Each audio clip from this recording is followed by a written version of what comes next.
Today, we are going to be looking at a very interesting topic today. By the way, I haven't introduced myself.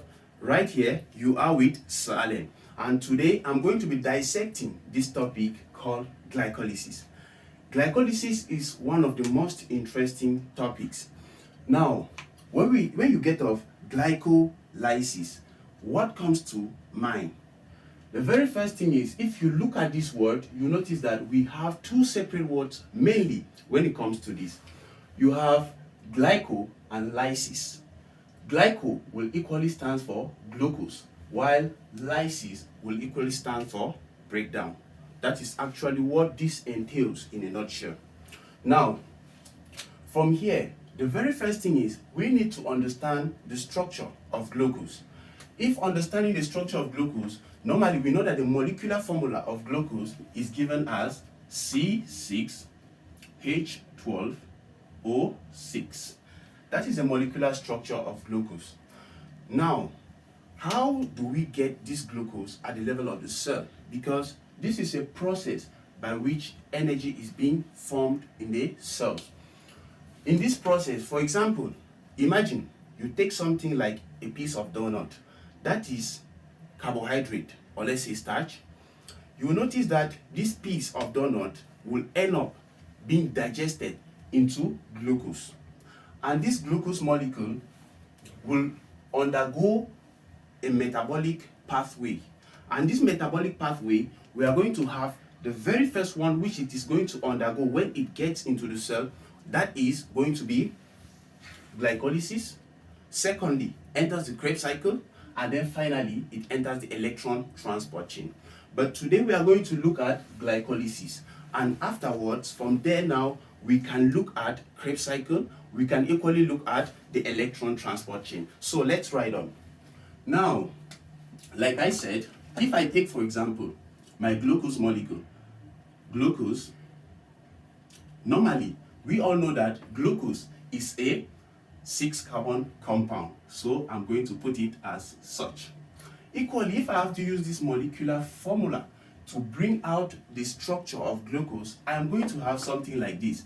Remember, we said we have 6 carbon atoms. So I'm going to have 1, 2, 3, 4, 5, 6. So those are the 6 carbon atoms. And equally, glucose is arranged in this manner. You have hydrogen. We are going to have an OH group. We are going to have a hydrogen here. We are going to have OH, hydrogen. We are going to have hydrogen. We are going to have OH. We are going to have OH. We are going to have hydrogen. We are going to have OH. We are going to have hydrogen. And then finally, we are going to have a particular functional group here. Now, there is something, if you look at this from your knowledge in organic chemistry, you will notice that this is the aldehyde functional group. This aldehyde functional group is going to make this glucose molecule to be an aldose sugar. Equally, we call it a hexose sugar because it has 6 carbon atoms. Remember the prefix hex. Now, equally, we have the aldehyde functional group. This makes glucose and aldose sugar equally. And as we ride on, we are going to be seeing the changes in this structure as we go down. Okay, very interesting. Now look up. In the cell, I will actually need to utilize this glucose molecule so much such that it goes and run in through a lot of chain. Now the first one which we are going to be looking at is the first step where this glucose molecule is going to be phosphorylated. And when I'm phosphorylating this glucose molecule, I'm going to use a very nice enzyme. This guy is called Glycophosphofructokinase. Now, when I'm using this enzyme, it is going to use up an ATP molecule. This ATP is going to be utilized so much such that we rip off a phosphate from this ATP. Remember, ATP adenosine triphosphate. We have 3 phosphates, so we are going to use up one to be left with ADP. And now, once that is being done, we are going to form a new substance now, which is called glucose 6-phosphate. When I talk of glucose 6-phosphate, what do you understand by this? This actually means that we have a phosphate on this our original glucose molecule on the 6 carbon atom. Where is the 6 carbon atom on this molecule? Remember, I will start, my carbon atom 1 is the carbon atom which carries the functional group with the most priority. And here my aldehyde functional group is given the priority. So in this case, this is 1, 2, 3, 4, 5, 6. So my phosphate is going to be attacking this carbon atom 6 in this case. In that case, to draw back the new structure, remember we have our 6 carbon atom compound. Then from here, remember I said a phosphate is going to react with this OH group so much such that you have a phosphate group put in here. And then from there, we are equally going to have our normal structure, which is as such. Remember here, what do we have? We have hydrogen, we have OH, we have hydrogen, we have hydrogen, we have OH, we have OH, we have hydrogen, and then finally we have our functional group, which is the aldehyde functional group. Good. Now we move to the next step. The next step, what is going to be happening is that we'll have some kind of like a very interesting reaction taking place still. And this one is some kind of like very, very crucial to this. We are going to be forming a very nice substrate here. And that is with the help of a particular enzyme called the isomerase enzyme. Now, when you see isomerase, what comes to your mind? That means we are going to be carrying out isomerism reaction. This isomerism reaction, when we talk of this isomerism, it is a functional group isomerism in which I'm going to be converting this aldehyde functional group into a new group which is called the ketone functional group. So I'm going to convert the aldose sugar to a ketose sugar. Now in this case, so I'm going to form what is called fructose 6-phosphate. Remember, fructose is the ketose sugar. Our fructose 6-phosphate. Now, the next thing, when we talk of fructose 6-phosphate, that means our chemical structure is equally going to change. So in that case, I should have hydrogen bonded to carbon. Remember, we have our 6 carbons. The number of carbon atoms haven't changed. In that case, I am equally going to have what? My PO4. That is my phosphate group which had reacted here. And then everything comes back to normal. But where is actually the reaction taking place in this case? Now, notice something. What did we say in this reaction? We said that we are converting a particular functional group to another, which is between these 2 carbon atoms, where I will have the ketone functional group here, and now here I will have my normal hydrogen, OH, and then, I will have hydrogen, I'll have my OH here, and then I have my hydrogen here. I think this way is going to be well placed. Now, this one now is going to be called fructose 6-phosphate. When we talk of fructose 6-phosphate, remember I said this, it is going to have which functional group? The ketone functional group. And remember, the ketone functional group is one which the carbon atom bearing the functional group is bonded to 2 alkyl groups. This is an alkyl group, this is an alkyl group equally. Okay, let's ride on away from this. I guess at this point, we are in phase. Now, I can add equally another phosphate to this compound. And if I'm adding a phosphate to this compound, I should have a particular enzyme that is going to assist me add a phosphate into this compound. What is this enzyme called? That is the question. This enzyme is called Phosphofructokinase. Phosphofructokinase. That is the enzyme in this case. Now, if I'm using the enzyme phosphofructokinase, That means I'm going to be using again ATP. I'm going to use ATP.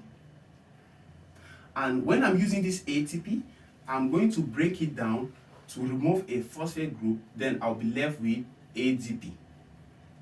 Once I use up this one of the phosphate groups from this ATP, I'm going to be left with just two of them. That is why here it is di. Now, remember, I'm adding another phosphate to this compound which already have a phosphate group. So this compound now is going to slightly change in name, right? Because this one will no longer be just fructose 6-phosphate, but fructose 1,6 bisphosphate. Don't worry, I will explain the meaning of all what this means. Now, when I talk of bis, this means I have 2 phosphate in the compound already. And why am I putting bis? This is because in that compound, I'm going to have 2 phosphate groups which are separated from each other by a carbon atom, or by one or more carbon atoms, let me say so. Now, in that case, drawing out the structure, we are going to notice a slight change. Okay, now 1, 2, 3, 4, 5, 6. This is our 6-carbon compound. And in this our 6-carbon compound, remember, the C carbon is this one, which is going to have a phosphate group.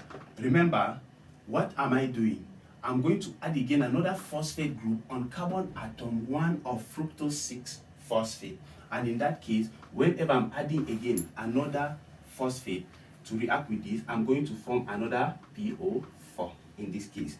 And when I do that, now the others can equally come in. That is just a slight change in this case. So I will have hydrogen, hydrogen, OH, hydrogen, OH, hydrogen, hydrogen, OH. I'll equally have my ketone functional group, and then I have my hydrogen, and I'll equally have my hydrogen here. Now, we are going to have something very, very important taking place as of now. Remember, now I have 2 phosphate groups in this compound. So what is taking place there is that I'll be carrying out some sort of like splitting. The lysis of our glycolysis is going to come in now. So I'm going to be lysing this compound into 2 separate compounds, and each is going to have 3 carbon atoms. So I'm going to break this compound at this point here. This is where I will lyse it. The lysis is going to take place here. So much such that I have this as a separate group and I have this as a separate group. So we will notice that we are going to have 2 different compounds with each bearing 3 carbon atoms each out of the 6. Okay, that is quite cool. Now, we are going to notice here, if I can use my marker to have this. Yes. Now from here, we are going to form a new compound. And this new compound, but remember we said it is going to be lysis. So the compound formed after this, there will be 2 of them. We are going to have 2 compounds equally. So we are going to have, let me say, 1 here and 1 the other way. Now, if I should have 2 compounds, 1 here and 1 the other way, what is going to be the 2 possible compounds in this case? Remember, here we have the ketone functional group, and equally upon lysis we can produce an aldehyde functional group here. So I'm going to produce 2 compounds, one which is having the ketone functional group and then one of the aldehyde functional group. Now let me show you what I am actually talking of. It is very, very important and straightforward. Now, in this case, since I'm splitting this compound, I will have a compound with a ketone functional group, which that is going to be this compound. If I can put this, now we will have hydrogen, we will have hydrogen, And then remember, we bring back our phosphate group here. We bring our phosphate group here, PO4.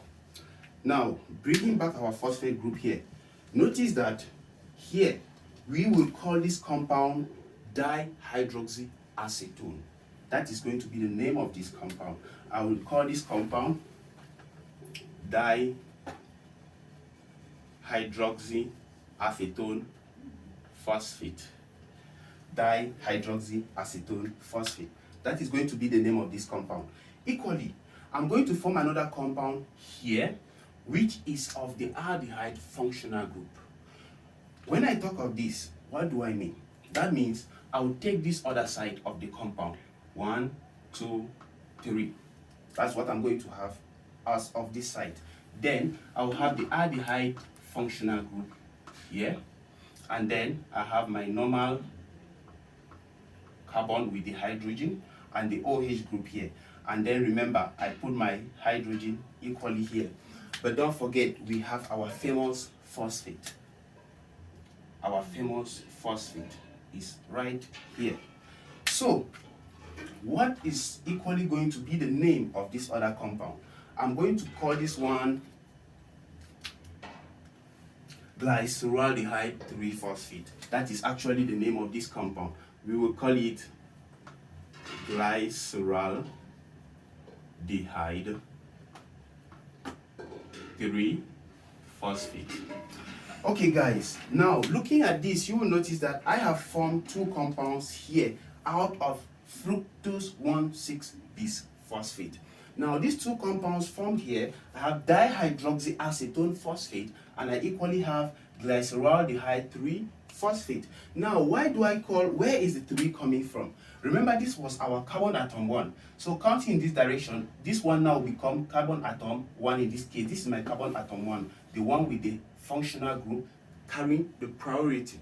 So this will be carbon atom 1, carbon atom 2, carbon atom 3. So this will be 3 glyceraldehyde 3-phosphate in this case. That is why I call it glyceraldehyde 3-phosphate. Now, there is also another interesting mechanism taking place here.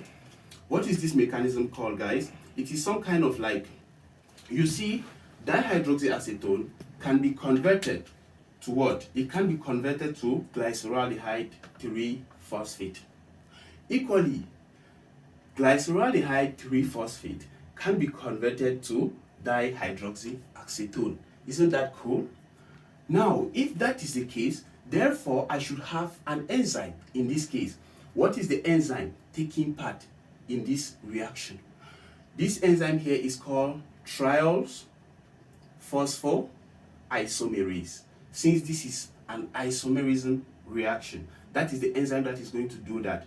And once this enzyme does that, you will notice that this glyceraldehyde 3-phosphate is the only substrate here that can actually continue running the glycolytic pathway. This one is more of like the storage from the dihydroxyacetone phosphate. So for it to run the glycolytic pathway, we need to convert it to what? Glyceraldehyde 3-phosphate using the enzyme triose phosphoisomerase. Equally, an enzyme is also required to rush this other pathway. And this enzyme that is required for this lysis is called the aldolase enzyme. So we call this aldolase. Aldolase. That is the enzyme in this case. Okay guys, we can see that from here, we don't have any path to continue with. So we are actually going to move to the next step, where we are going to be looking at what is happening to this glyceraldehyde 3-phosphate. Very interesting. So let's move to the other side and see the fate of this glyceraldehyde 3-phosphate. So we are going to focus on this part, but bearing in mind that this dihydroxyacetone will also be converted to glyceraldehyde to run its own to continue its own glycolytic pathway in this case. So whatever is going to be formed here is equally going to be formed here. So everything I'm doing here only for this part is times 2. Okay, let's ride on to the other side. Now, you notice that we ended with glyceraldehyde 3-phosphate. And this our glyceraldehyde 3-phosphate is what we are going to focus more on. It is not like we are forgetting our dihydroxyacetone phosphate. We still do remember that guy. He is still there. but he's going to have its own glycolytic pathway where it is required to be converted again to what? To glyceraldehyde 3-phosphate before it continues the pathway. Now, if we have to take off from here where we have glyceraldehyde, 3-phosphate.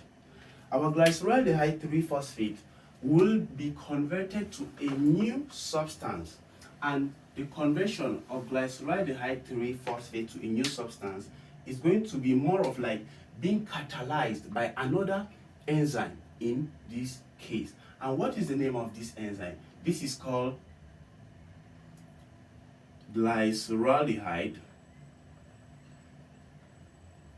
3-phosphate dehydrogenase.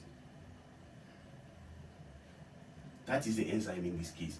If that is the enzyme, then what is it doing? That means it is ripping off hydrogen from this glyceraldehyde, so much such that we should have our NAD plus, our NAD plus, being reduced. This is the oxidized form.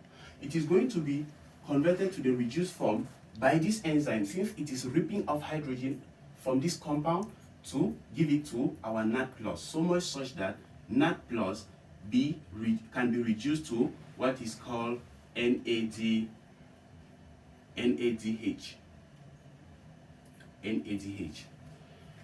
Fine. Okay. Away from this, so what are we going to produce in this case? We are going to produce another nice compound. We are going to look at another function of glyceraldehyde 3-phosphate dehydrogenase. It doesn't just have as function by carrying out dehydrogenation. This guy has another special role by doing what? By carrying an inorganic phosphate from the body at random and then throwing it to this compound, so much such that we can have another compound here. This compound now will change from glyceraldehyde 3-phosphate to I'm using a different marker. Okay, it is going to change to another compound called 1,3-glyceraldehyde bisphosphate. Okay, it is going to change now from glyceraldehyde 3-phosphate to what? 1,3-glyceraldehyde bisphosphate. And this one is actually for a reason. Remember, I said the bis is because the two phosphate are separated by a particular carbon atom. Now let's draw the structure of 1,3-glyceraldehyde bisphosphate in this case. Okay, we will notice that from our normal structure of glyceraldehyde 3-phosphate that was drawn the other way, if I have this, for example, remember we had our phosphate group on the third carbon atom of the functional group, because remember, glyceraldehyde, it stands for what? The aldehyde functional group. Okay, I have this now.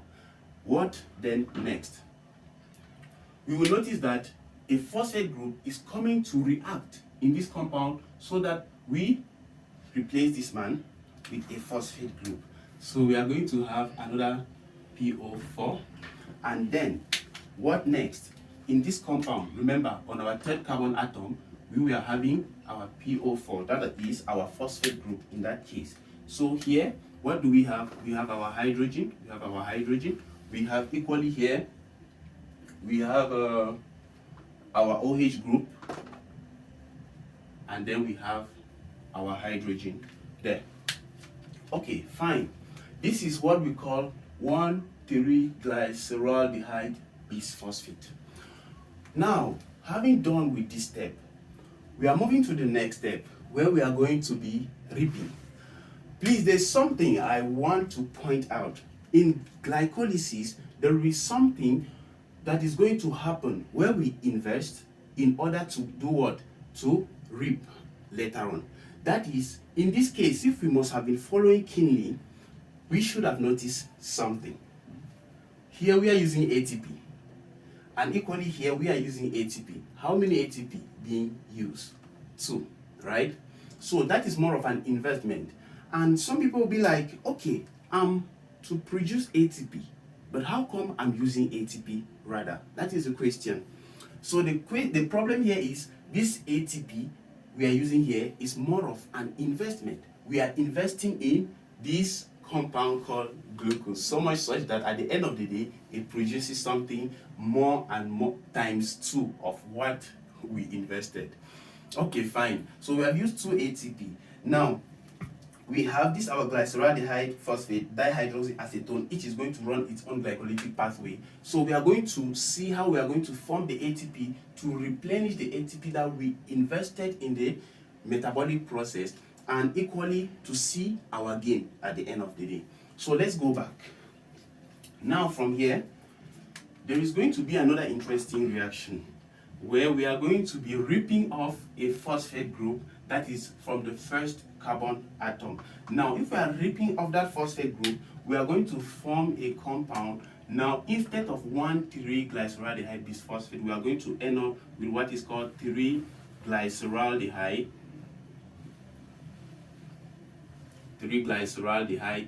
phosphate, not bis again. The bis was there because there were 2 of them. We have ripped off the other one. And when I form this, what am I going to have? I'm going to use a particular enzyme equally for this step. And this enzyme is called 3-glyceraldehyde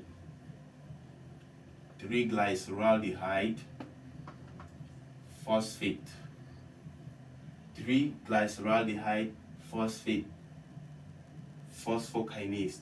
Should be 3-glyceraldehyde phosphokinase. Phosphokinase.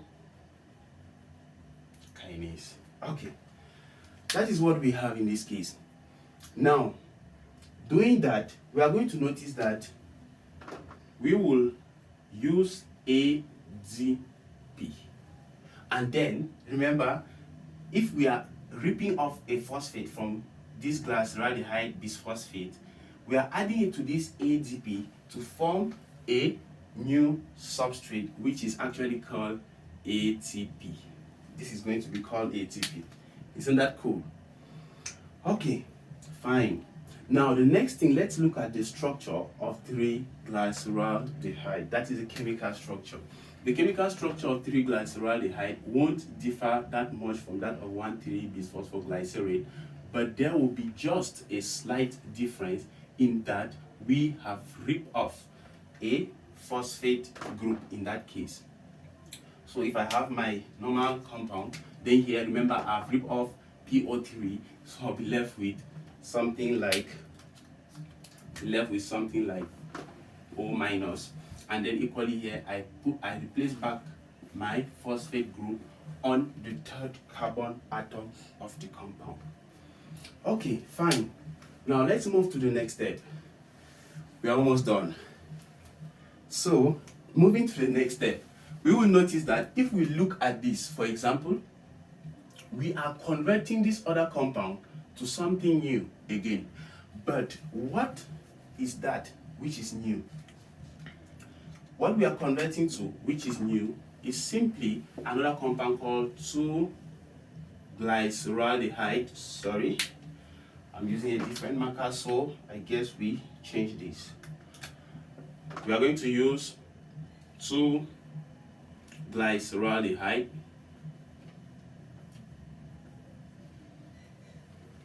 phosphate equally. And which structure is going to be formed here? I mean the chemical structure we have in this case. So in that case, we have simply carried this phosphate group from the 3rd carbon atom to the 2nd carbon atom, and equally we are going to see the reaction that is going to take place here. So we have carried this our phosphate group from the 3rd carbon atom to the 2nd carbon atom. That is why it is changing from 3-glyceraldehyde phosphate to 2-glyceraldehyde phosphate. Okay, now let's look at something here. Which enzyme is being used in this case?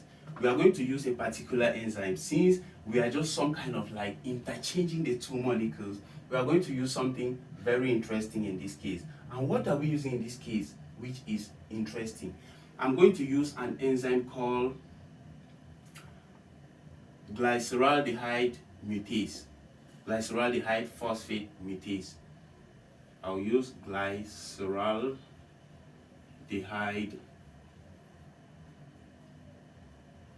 phosphate mutase. It's some kind of like a mutation, guys, if we can actually reason it out.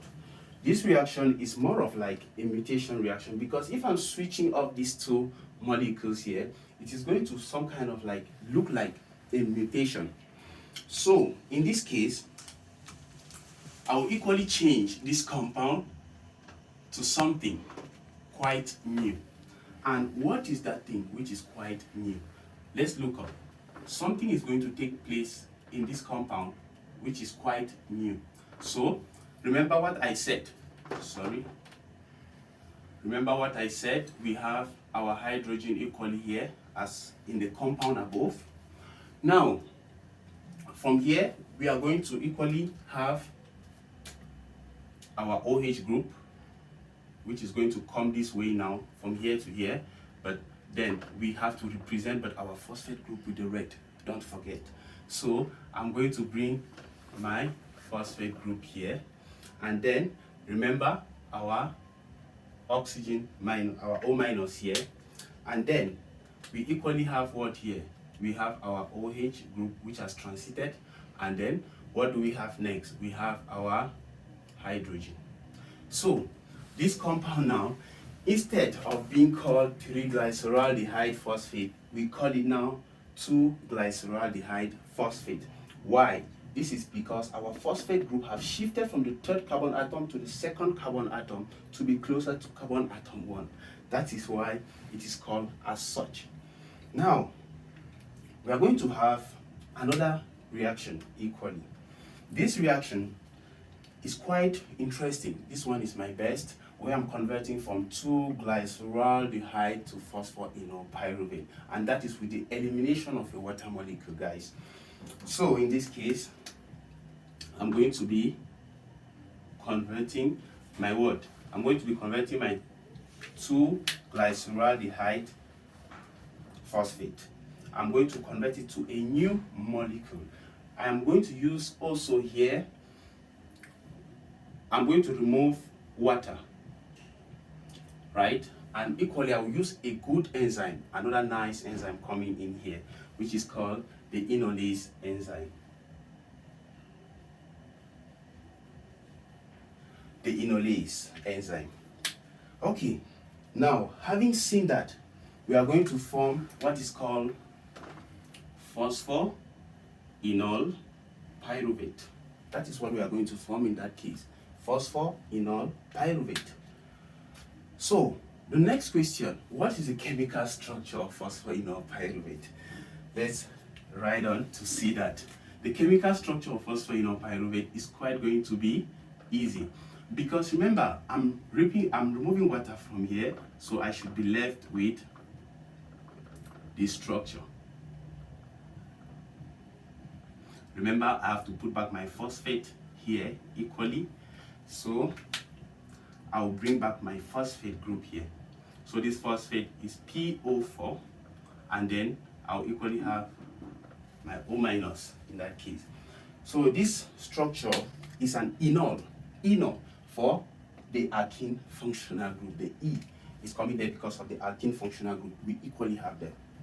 Now we're left with the last step, where we are going to produce the last ATP, or where we're having the formation of the last ATP.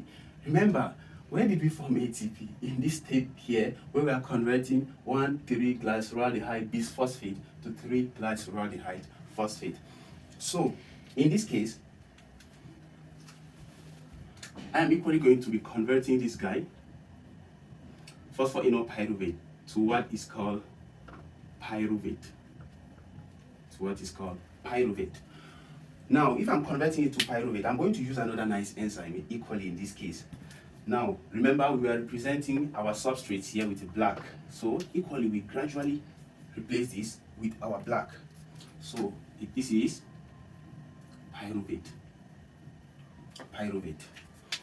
Now, when I'm doing this, remember, I'm going to use another enzyme. The enzyme that is going to rip off this last phosphate group in order to add it to ADP so much such that we can form ATP.